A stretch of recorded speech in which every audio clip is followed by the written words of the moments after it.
Well, you know, Montana came out great against our man defense and got to the foul line, or got some fouls, and we couldn't keep them off the glass. So we had a little bit of a rough start, and really proud of how our kids responded. We changed up defenses. Thought Oli really started establishing some tempo for us to get some transition things off our defense, and couldn't be more proud of our centers and what they did producing at the paint. I thought just how they attacked in the interior and Oli's play off the bounce was fantastic. But for us, I think we're obviously best when we get multiple people involved, and I thought we were able to do that today. Well, yeah, what helped you guys settle in after that first 5 minutes where you couldn't get a shot, but then you guys rolled after that? Honestly, all it takes is one play on the defensive end to get us started, and then from there, I think we just got rolling after that, and shots started going in. We focused in on defense, and that led our offense.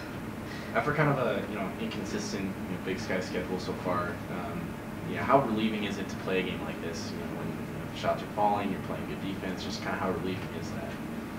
It's nice. We just got to continue to grow from here and not settle for this win. It's a nice win, and it's fun to always beat the Griz, but we just got to continue to grow and improve.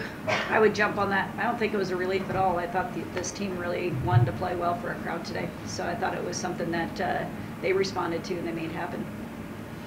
Blaire, offensively, how are you? You and Madeline both, when you rolled through the lane, seemed to get open all the time. What were you seeing in that defense that helped to finish the room? I think they were confused. They weren't really sure what they were doing on that pick and roll, and it's easy to finish when your guard is finding you at the rim every time. You're right at the basket. She's getting you in good position. I mean, Oli with, 8 assists tonight?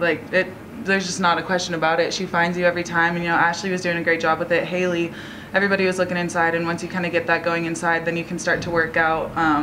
You get people collapsing, and then shots start falling. Oliana, what were you seeing in their pick and roll coverages? Sorry, what? What were you seeing in their pick and roll coverages? Just my post being wide open and putting them in a position to score. Really, that was it. Blaire, what do you think went right there? Because after the first quarter, your defense really started clicking. What do you think went right after that first quarter? Reminding ourselves of what our principles are, and making sure that we're not letting them get those easy buckets. We're boxing out, not letting them get the offensive rebounds. I think that was a really big part, and then limiting them to one shot every possession and getting out and running the other way. What did you like about the zone, Tricia? Well, I liked how it took away the foul line, really. We, once we had a couple kids with 2 fouls, both teams were kind of in some sorts with some foul trouble. So we just, we were trying to play Madeline, getting her through the half without a 3rd foul, and we even threw Gabby in the mix in the center of the zone and trying to get Blaire some fresh legs. Because it's a battle. I mean, Jace Henderson's she's a great player and really difficult to defend. So, I just thought the 2-3 zone really kept our bigs low and it kept our guards up, and our guards scrambled for us. And I thought, when we went to that, the kids made it work. And rebounding out of the zone, how important do you think that was? Obviously, it's critical. We talked all week long about how good Montana is on the glass. Obviously, they're in the top 2 in a lot of categories there. And I think that's sometimes their best shot is they just get such great position by their actions and put themselves where it is hard to box out. So the zone gave us a little bit more room to box out well.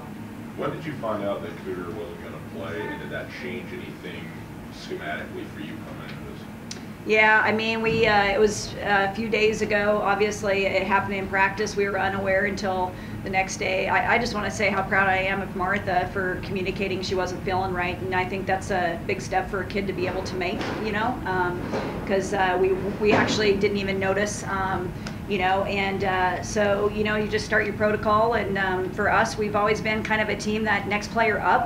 I just think our kids support each other the right way, and we've been playing a deep bench all season long. So really, as soon as we found out she was determined with a concussion, immediately in practice, I told him who was starting, because Tori's been in a starting lineup. Haley's rotated at the 3 quite often. And we knew that kids off the bench are going to have to come in and give us great minutes. Gabby, I thought, was fantastic off the bench. Obviously, Madeline's been a starter for us in the past. Gave us tremendous minutes. I think Ashley runs the point guard as well as anybody, and it allows Oli some freedom to move to the 2. But it's one of those things that we have never been a team about one player. I think we're about a team that tries to get multiple people involved. It would be fantastic to have Martha back, don't get me wrong, and we challenged our kids who's going to make up those free throw attempts and the rebounding, because Martha's one of our best in our team, and I was super proud of how we rebounded the ball today and how we were able to get to the foul line in the first half. Do you know if she'll play on Monday, or do you know? We're just we're on the progression right now back. So, Blaire, did you take that too for yourself as a you know, just a personal sort of responsibility to step in and fill some of those things that she does so well for you? I don't necessarily think it's, like as Coach Ben said, one person. I think we all understood that, you know, you got to make up a couple of those rebounds and get to the foul line a little bit more. So we understood that as a team, and understood that we needed to bring that kind of energy, crash the glass, you know, as hard as Martha does, take that as an opportunity to get some kids in some really good opportunities to do that. And I think that, you know, as a team, we really thrived today. So. Tricia, this marks the halfway point of the conference schedule. Just can you how can you evaluate your team at this point? You know, I think our team has so much capability and so much potential. I thought the crowd got to see that today. I'm probably the biggest fan of this team of anybody. If you look at a couple of our losses, we had some double-digit leads against Portland State and Eastern Washington. You know, you'd like to go back and say, hey, can we finish those stronger? And we're in a completely different situation. But there's so much season left, and going into it, we've talked early on with this team that this team is going to be peaking later because we have so many new faces to be gelling together. So I think our kids are as hungry as ever right now. This is the time of season where I think you need to start separating yourselves, getting yourself into a top seed. But you still got to be locked into the present. Great teams find ways to love being in practice right now this time of year, and we had one of our best weeks we've had all year. Do you think it'll be a challenge at all to, you know, turn the page so quickly for a game on Monday against another solid opponent in a different environment? It's always an emotional challenge after a Cat-Griz game for sure, especially a big victory. And we're going to utilize the UNC game as a great reminder for us. We had a great game against UNC, and we came back and got beat on our home floor against Eastern Washington. We had a great start against Eastern Washington.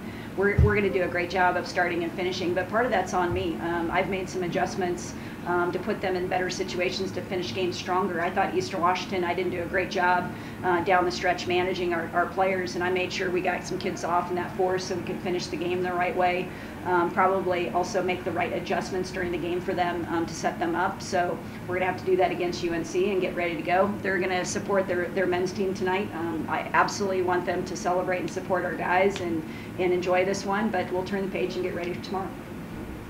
For both of you, just how nice is it to beat the Grizzlies? Feels great. Yeah, it's always the best feeling. So this is a good one. At home too, you know, we say this, you know, win the state, and I think when you do it at home, it feels even better. We had a great crowd today, a lot of people supporting us, and it's fun to get to do it for a third year at home. And being able to feed off the crowd's energy was a lot of fun. So. Coach, Montana is so thin on the bench, especially when you talk about experience. Or starting five is good. But did you have a good feeling about, hey, you know, as we get deeper into this game and start to go through rotation, that things are going to start swinging, you know, in your favor? Well, we talk about the third and fourth, trying to keep the tempo up. I think, you know, that's regardless of our opponent. I think it's just a strength of who we are. I think we're deep. And even without Martha, we have kids that we're super confident in rotating in. And so we just want to continue to have that tempo go for a complete game, because I do think the third and fourth quarter for us in particular is really critical. Trish, what do you think of the momentum you have in this rivalry? What happened in 1-6 last day? I think it doesn't matter every single one. You've got to treat it like the first. I respect what Shannon's doing over there. I think she's doing a fantastic job, and she's been working in a lot of great players, and we're going to have to, next time around, get as ready as ever. But really proud of our kids today and what they were able to do.